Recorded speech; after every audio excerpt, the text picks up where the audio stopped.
Welcome to the Battle Buddy Podcast with Keith McKeever. Hey, welcome everybody to the Battle Buddy Podcast. I'm Keith McKeever, your host, and if you happen to be military or veteran, and you've reached a point where you can't just push through, where something is blocking you professionally, personally, whatever, and you might need a high-performance coach to kind of get you to that next level, up your game a little bit, I got the episode for you. I have Judy Skilling here with me. She is a certified high-performance coach, and that's what we're going to talk about today is kind of pushing through that and what really that entails. So, Judy, go ahead and tell us a little bit about yourself, your story, like where you're from, what your military journey was, and how you got to where you're at today. Awesome. Yeah, no, thank you so much, Keith, for having me on the show. It's always awesome to just, support and give back to veterans and really just sharing my message. So thank you so much. A little bit about me. I Navy veteran. I was a corpsman, so I served from 2000 to 2007 and absolutely loved my time in the Navy. I was on 3 different amphib ships and was deployed during Operation Iraqi Freedom and during Freedom.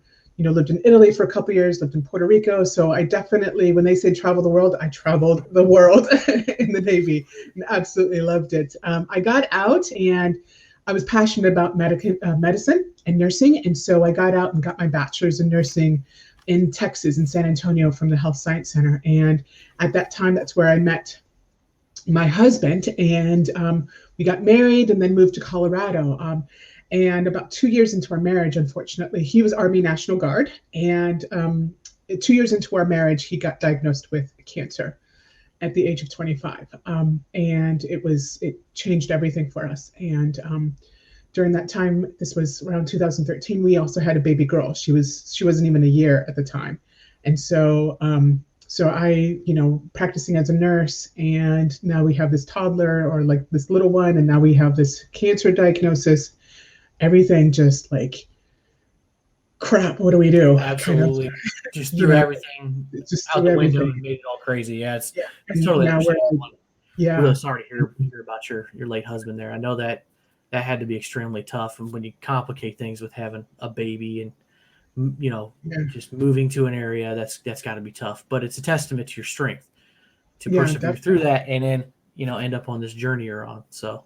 Yeah, and so we for 5 years, he fought cancer, and unfortunately he lost his battle to cancer.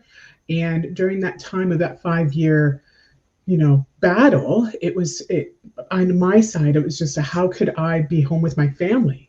How could I, step away from nursing or be there more for my family so I can look after them?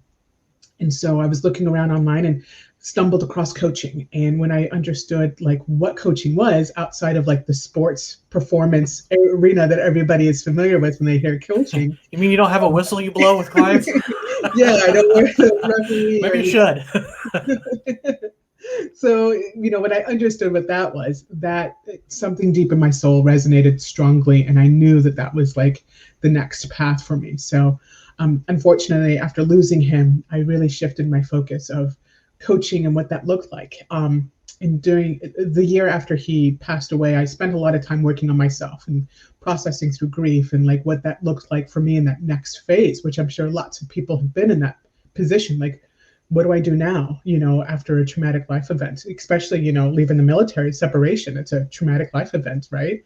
I think it's a question a lot of people ask themselves, what do I do now? What do I do? What's now? Next? And I came across high performance through Brendan Burchard. I bought his book, High Performance Habits, and it just resonated. I was like, oh, I love this stuff. And I consumed everything that Brendan produced and created. And I just resonated so strongly with it. So I invested in a high performance coach, to help me kind of sort things out. Like, what do I need to do? And I worked with a coach for about 9 months. And in that 9 months, I was focusing on growing my coaching business at the time. This was before I became certified as a high performance coach. I was a coach in transformational and spiritual coaching, like law of attraction, universal principles, things like that. And, I wrote a book, got it published on Amazon, built more relationships that were meaningful and intimate and deep, and had better relationship with my daughter. I'm not saying it was horrible, but just more intention and more purposeful, and like how I wanted to show up as a person. And I absolutely loved it. And I was like, I want to be a coach so I can help people do this, because I saw the results it created in my own life when I followed this system. So I became a certified high performance coach, and have been certified since 2018. And now it's my business, it's my passion. And the reason, I love serving military and veteran people, because everything that I've learned as being a student prior to becoming certified complemented everything that I learned in the military, like the structure and the accountability and like the seeking for more and getting better and better and better, because we're all groomed like that in the military. We want to be better than our, coworkers. We want to achieve the ranks. We want to brag, so to speak, or we always want to continue improving ourselves. And that's what, resonated so strongly. And I was like, I gotta serve my brothers and sisters. Like I got to, do this. And so I love, giving back and serving the military and veteran population, because it's so impactful and it's mind blowing. I love it. So it's good for the soul, right? Because I feel the same way. We talked the other day, and I think where my heart is. Like I feel the same way. Just to be able to give back, offer some value. That's the whole idea of this podcast too, is to discuss issues that might resonate with military and veteran or military spouse families, whatever. That they might find useful and get somebody on a path to a better life, whatever that is. But I can totally understand too, like reading through that book and having like those, I don't know if you want to call it light bulb moments or those aha moments, like different things just going off. Like, wow, I get that. Like now it makes sense in a different way, kind of thing. Like I could kind of understand how that would be really, really interesting with the background, both of us being vets, and seeing that. I can see how that totally worked. So just more and more and more. And how do I get better? And how do I use this in my own life? And, it's just that constant. And I love personal development. I am like a personal development junkie. I consume everything about it because I always want to work on myself. And, even being a coach, I use these same principles in my life. And I work with a coach myself too, because how can I get better if I'm not working with somebody to help shed those types of insights and perspectives and to help me and challenge me, to step up. And so I'm a coach myself, but I work with a coach because I continuously want to get better and better and better, and so. Yeah, that makes sense. We should all, have that inner reflection. Actually, it's kind of a question that I was going to lead to later, but I'll just go ahead and ask it now, because I think reflection is huge. You should be able to reflect inward and realize what your strengths and weaknesses are. So on this journey, where have you where do you feel like you've succeeded? Where do you feel like you failed? However you want to define that journey, but I think it's, an important thing to look at where you've succeeded and failed. Yeah, no, I definitely, I'm further along as a person today than I was, yesterday even, but even, looking back into a couple of years ago, I wouldn't even imagine myself how far I have grown and developed. And I would say I've experienced some massive downs where I was just like, what the heck did I do? I know we were talking the other day and I shared with you the story of, after losing my husband, I wanted to live in England and I brought this opportunity into my world. And so I just up and moved to England with my daughter, got a job opportunity over there as a nurse and did international nursing. And I remember, this is maybe a couple of months after things have settled and started working, and, I have a nanny for my little one while I'm at work. And one day I just broke down in tears and I was like, what did I just do? Finally hit you right in the back of the head. Like, wait a minute, what did I do? Why did I do this? And I think that's when reality sits, and it hits you. And I don't regret at all making that decision. It was one of the best experiences I ever put myself in willingly, because anybody in their right mind would be like, no, you don't need to move to a different country, let alone you're perfectly fine. Why not though? It worked out, it makes you a stronger person. Exactly. It was just the resilience.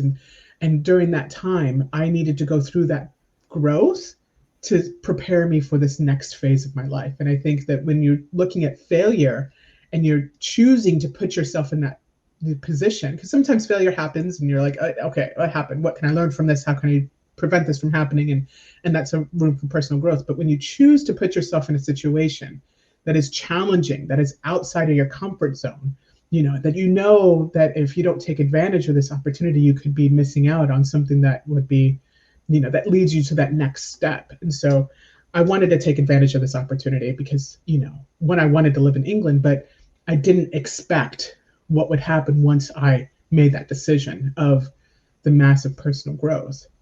So that was definitely a really steep learning curve for me. I wouldn't consider it a failure, but it was just definitely a personal growth. And I would say, like, success-wise, me becoming more intentional with my business and really connecting with the veteran community and going back and serving, I can start to see some of the success, in the doors opening and things like that when I've had, more purpose and intention of like, no, this is what I want to do, and becoming more, focused with it. So I feel like it's just starting, and it's definitely gaining a lot of momentum, and it's absolutely wonderful, to witness and experience for sure.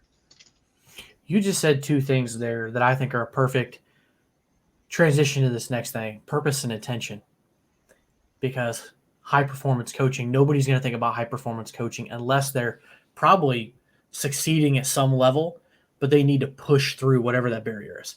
And so you have to have that purpose, obviously that mission, whatever you're going on, but you have to have that intention. And that intention step is actually getting a coach for whatever coaching it is, whether it's high performance coaching or physical coaching, going to the gym, doing your thing, whatever. But pushing through that and getting that coach and say, look, I can't do it all on my own. I need some extra tools in my toolbox to get through this. Exactly. So one of the things that you do is what you call high performance assessment. So what exactly does that look like for you?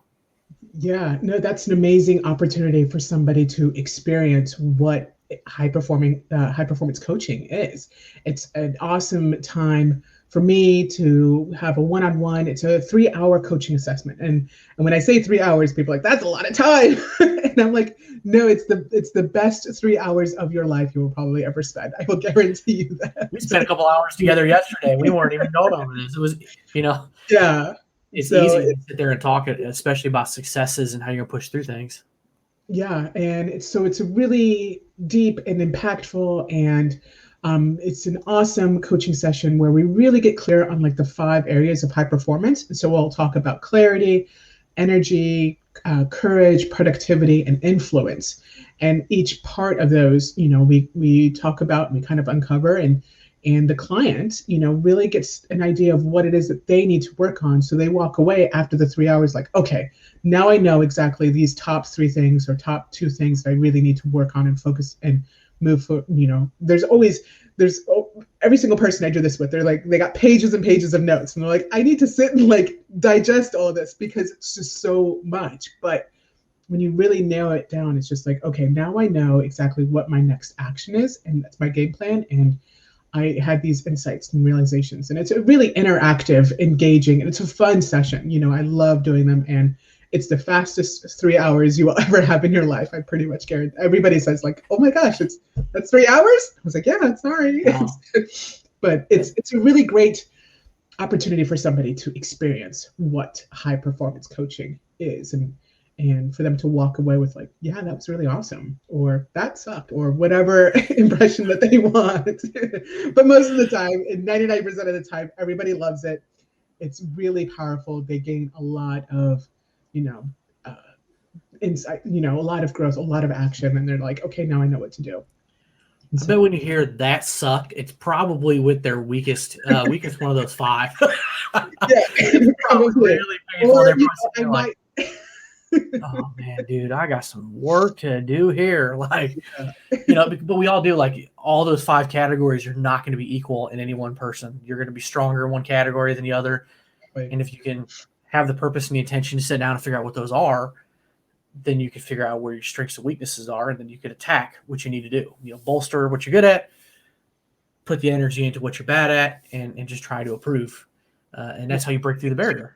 Like launching point. Like, I did a session with somebody that the 3 hours, he had a lot of stuff going on. And that's usually when people are like, could you help me just figure, I got so much stuff going on. I don't even know what I need to focus on because this has my attention and this has my attention. And as veterans, like we tend to take on a lot of stuff, like that's just, we always have so many projects and stuff going on because that's just, I don't know, that's which is what we do. Yeah. So he took advantage of this coaching session and I helped him kind of get a little clarity on what was the most important thing that he needed to focus on. 2 or 3 days later, he comes back to me. He's like, Judy, that session like changed everything. Like I increased my productivity by 50% just from that 3-hour coaching. And I was like, that's amazing. Like, so when it works different. Everybody walks away with completely different results. It's not just like the typical, like, yes, everybody walks away with X amount of result. It's what is most meaningful for you to walk away with. And that's what you take action on. And those are the results that you generate. Makes sense. Yeah. So these 5 different things are clarity, energy, productivity, courage, and influence. Some of those sound pretty self-explanatory, but I also feel like maybe there's some hidden meaning and stuff in there. So how would you define each one of those? Oh, yeah. Clarity is, I feel like clarity is like one of those things that's like a personal definition, and everybody has, clarity is just one of those words like you should get clarity. And especially in the coaching world, everybody uses that word and it's overused in my opinion, that it's just like, I don't get what clarity is. But when I try to explain what clarity is, it's like where you are right now in your life, what is it that makes you happy? And what is it that you would love doing? And when I ask those kind of simple questions, people are like, okay, well, I can't ask, what are you clear about? That's so vague. Right. What's your vision? You got to have that vision. Yeah. Because if you can't see yourself there, you're not going to get there. And even then, that's really hard for people to kind of create because, when you leave the military, you're like, I don't even know what to do. How can I create a vision when I don't even know what to do? And so when I ask really simple questions like, what is it that you enjoy doing? What is it that if you could do something for the rest of your life and not worry about getting paid for, what would that be? It doesn't matter if it's, whittling wood or sewing or whatever it is. What is it that, and that kind of helps clear it up a little bit and get down to like tangible action steps where somebody's like, well, I actually really enjoy writing, or actually I really enjoy speaking, or whatever that looks like for you. Or I love tinkering with computers, or, so that's kind of like, that's how we started off, when somebody's like, I don't know what to do. Okay, well, let's start at the basics. So that's how I would explain clarity. And that is a little bit more for me to communicate with somebody who's like, I don't even know what clarity is. Energy is really, really key because like, if your energy is like at a 0, you're not going to want to do anything. Like you are not going to want to like get out of bed sometimes. Yeah, we have those days. We do have those days. Yeah. When you're like, I can't be bothered right now. Like I just screw it, whatever. I'll sleep in half the day. Haven't done that in years, honestly, but it'd be nice. And yeah, that would be nice. But when we talk about energy, it's like, how do you feel on a day-to-day basis on average, And we look for ways to help tweak the energy to where you can get through not only your day, but you have enough energy to get through like your tasks and your jobs and the things you're dealing with in your business if you're an entrepreneur or a business owner. And you don't feel like that energy slump at the end of the day sometimes when people experience and they're like, I need a cup of coffee, 2 cups of coffee, 3 cups of coffee, and they like try to externally stimulate yourself because Brendan Burchard, he's my mentor, but he's the one who I've become certified through. He's like, we generate energy. We're like, the what is it? The power plant. We generate our own energy. And so when you understand how to do that yourself, it's amazing, and you maintain that energy without feeling like you're burnt out like that crash that sometimes people experience. Yeah, crash sucks. It does. That's why I raised my hand. For those that listen to it and not watching, I raised my hand a couple minutes ago. I was like, yeah, that's me. Yeah, that's me. That's a cup of coffee in the afternoon. Got to keep it going. Just got to keep it going. And productivity, that kind of speaks for itself. How productive do you feel? And the tweak that we talk about is like, what is it that you're being productive that is moving you forward? Because you can have a whole list of to do, but at the end of the day, you're like, I don't even feel like I did anything, because you're not working on the most important things in your business or the most important things that are really like moving you forward. So that kind of speaks for itself. And we just kind of talk about like, what it looks like for you in terms of productivity. Courage is one of those areas that you don't really think about, because when you think of courage, you're like, I don't know. I like to equate courage with confidence, and usually as veterans, we're pretty much confident because, we served our country, we went to war, we were deployed, we achieved a certain rank. So we already have a level of confidence. But what we talk about sometimes is like, is there anything bold or, something that requires you to step up and you're a little trepidatious about doing so, to step out of that comfort, or even just having, let's say, a difficult conversation that you've been avoiding, which doesn't really require like huge, bold actions, but it requires some courage, to have, a lot of people avoid conflict. Is that where that barrier usually sits? Is it courage? Yeah, Fine. sometimes. Yeah. Okay. Yeah. It seems like a natural kind of point. I mean, the rest of these maybe to me kind of get you there, but having that courage maybe sometimes to push that past that certain step or whatever it is. Yeah. Make that phone call, take that action where ask you're like, for that job, ask for that raise, whatever the case may be. Like that feels like the natural pain point that could be in the process sometimes to achieving a higher level. Yeah, exactly. And, just to further emphasize that, the other day I was on a client call and, he had an unfortunate situation that happened over the holidays, and his family, they were on lockdown, so they really weren't able to see each other for the holiday. But some of his family members kind of broke the rule and mingled together during the holiday when they were supposed to be on lockdown, and he found out about it. And so we had a conversation about, how do you feel about this? Is this something that you don't agree with or that you do agree with? And it really, truly upset him, but he wasn't the person to bring it up because he, most everybody is just like, I'll just leave it alone. I'll just pacify the situation and, not want to rock the boat per se. And, it was just, I challenged him like, I think this is something that is important to you. And if you don't speak up, you're going to repress it. And that's that's what we do sometimes, repress it. But when you acknowledge it and value your own, what's important to you, and you address the situation, it might be really uncomfortable, but you're going to feel better about addressing the situation and taking that action. You're building up a little bit of that confidence and courage that I was just emphasizing on. So, and he had this conversation, and it was a little awkward, of course, but afterwards he's like, yeah, I'm really glad I said something because, it's important for me to be true to myself if I say something, which is, at the end of the day, it's like, taking those courageous actions. And so lastly, influence. Influence is one of those things that we don't think that we are influential, but we are. Whether or not you think so, like we are all influential in one way, shape, or form. If we're a parent or if we're a sibling or, a coworker, a boss, manager, whatever, especially as an entrepreneur, we are influential, and so what kind of person are you showing up as to be the influence that people are looking to you as being, and how are you being a role model, for example, for those people that are looking to you to be the influence? And so that really kind of hits home a little bit in terms of that's more of like a personal insight, like, oh, well, no matter what, like somebody is always watching. Oh yeah. Whether you think it or not, so everybody's paying attention to your moves. Exactly. Yeah. Competitors, business partners, employees, family, friends, everybody's keeping an eye on it, especially on social media. Heck, everybody posts their pictures of their latest dinner and all kinds of stuff on. Everybody knows everything about you these days.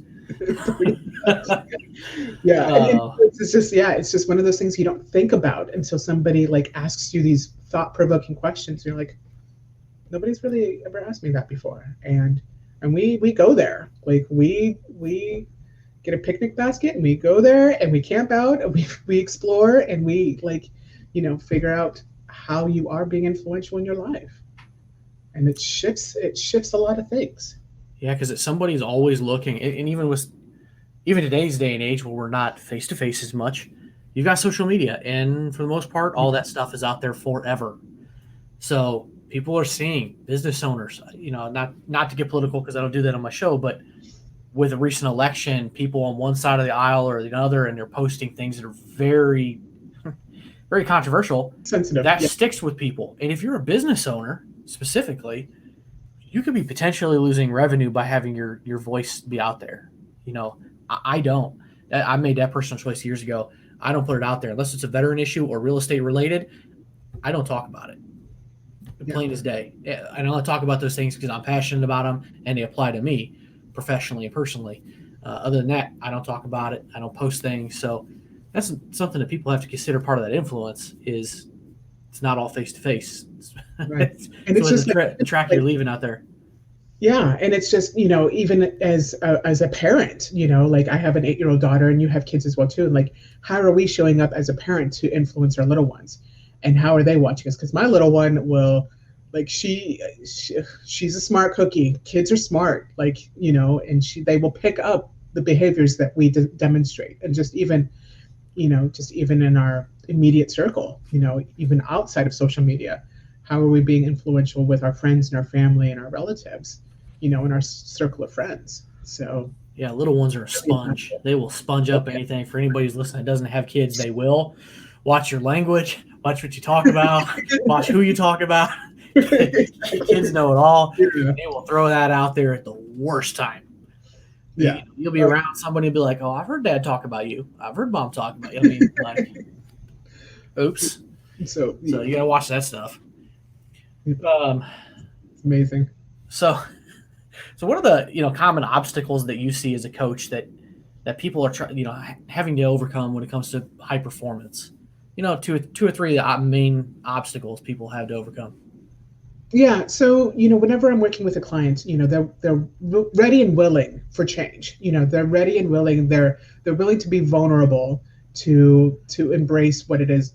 What change looks like for them, and it's not really the greatest journey sometimes when I'm challenging a client. So sometimes obstacles that come up that I can recognize are just, for example, programmed beliefs that they think are true, but they're really not. And so when I challenge somebody, I'm like, how do you know that's true? Or, can you show me, can you share with me an example of that being true? And sometimes you call them out on their crap and you're like, yeah, that's probably not true. And so that's, because the ego in our mind and things like that too, we can convince ourselves really great on things that make sense, that are not true, if I'm communicating that properly. So, so sometimes the obstacles that come up that for somebody to try to overcome is, understanding their beliefs and maybe realizing that they have been held on to a certain belief that has been leading them wrong, this whole time, and to challenge that and to shift that is where you have some obstacles and some room for growth. So challenging beliefs for somebody, that has been one of the biggest obstacles. And that's the whole purpose of a coach, of course, is to shift that perspective. Another obstacle sometimes that I come across is intuitively I can tell if somebody's not doing the work, and I'm like, I follow up. I'm like, oh, so how did that work out? Hey, tell me about this. How did that plan? Describe that happened to me. And I'm purposely making sure that they followed through with what they said that they were going to do. And you can kind of just like the squirming in the seat, like, it went fine, Judy. It went really fine. It was awesome. Did you really really did you do that? And so that provides the whole accountability part that's for a coach to do that, and to provide that accountability and hold them to what they say that they're going to do. And sometimes I've had previous calls with clients who say, okay, so you're going to go and do this, right? I'm going to ask you about it next week. And I ask about it next week. Actually, something came up and I wasn't able to do that. And I was like, Are you serious about this? Like, I'm invested in you. You're invested in yourself. Like, come on. Like, step it up. And so sometimes that's an obstacle because it creates it's uncomfortable, it's something. But when you're challenged and you have that accountability of like, okay, Judy's going to ask me about this next week. I don't want to let them down or let her down. Let her down. And I would say like the third thing, sometimes those are probably the two biggest obstacles that I've come across. And I'd say the third thing is, let me think. I think, just doing the work and like being held accountable to it, in their belief system. I would say that those are like the two biggest things. I can't think of a third thing off the top of my mind. I'm sure those are two pretty common ones.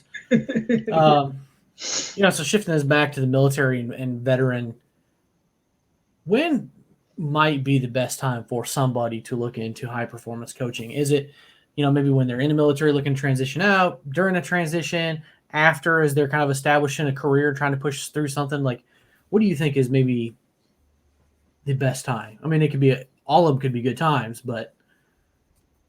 Yeah. So I usually the best time for somebody who is seeking to, take their game to the next level is probably somebody who's already been out of the military for a couple years or so. I feel that like when somebody is in transition, it's also a good time, but they have to be kind of settled during that transition phase. Like they already might have a job or they're probably in school, and they kind of have things kind of settled a little bit in terms of like meeting immediate needs. But they're also willing to kind of take on coaching to help guide them furthermore through this transition. I'm knocking things off my desk to kind of guide them furthermore in that transition where like they're in school, they got a job, and they've already met their immediate needs. I don't mind addressing somebody who's in that transition phase to kind of give them that structure and accountability and to help still guide them through that transition phase while we're still talking about productivity and influence and things like that too. But also, when somebody's already been out of the military for, 2, 3, 4 years, and perhaps they do have a business right now and things are starting to look really good, but they got so much stuff going on that it's really hard for them to maintain focus. It's really hard for them to like get clear and to really excel, because they're just trying to just put out a whole bunch of fires and they feel like they're just, fluttering around and they're like, I don't even know what I'm doing, but day to day they're okay. But overall, they're just like, I just, I feel like everything's going on. And I can't really get focused and got so many things going on that, I can't handle this, or they're feeling flustered or something. And they might need somebody to kind of help sit them down, give them that structure and be like, I can help you get clear. We can, excel personally and professionally. So those are usually like the two areas where somebody might be interested in taking on a coach to kind of give them that structure and stability. Makes a heck of a lot of sense to me. Having a little bit of clarity, a little bit of purpose, a little bit of a foundation below you, it makes a lot of sense. Because if you got way too many things going on, you're just, like a kid with or a dog with a squirrel, just like, too many things going on, too much to pay attention to. You're not going to be able to, center yourself and focus on the path you need to get on. So that's some great stuff. And, while we finish up these last couple of questions, I'm going to go ahead and throw your information up here on the screen. So if anybody's interested in reaching out to Judy, you can go to www.judyskilling.com and you can sign up for the high performance assessment or coaching, whatever you need, and you get all that there. So I've got 3 questions, Judy, I ask everybody that is a veteran when they come on the show, just to give a little bit of advice to those at different points in the career or find some things. So the first one is, what is your advice to somebody looking to get out of the military, roughly in this time? Oh, yeah. The one thing that really helped me when I got out, and I was just in a completely different frame of mind. I was like in my mid-20s, because I joined the week after high school and I served for 7 years. So I was like in my mid-20s and I just wanted to get out. Like, I didn't care. I just wanted to get out. And a friend of mine pulled me aside and he told me about like disability and compensation. And I was like, I don't really care. I need to get out. Like, I wasn't listening. And he's like, no, Judy, like, this is really important. You really need to talk, you really need to do disability and compensation. I was like, okay, fine.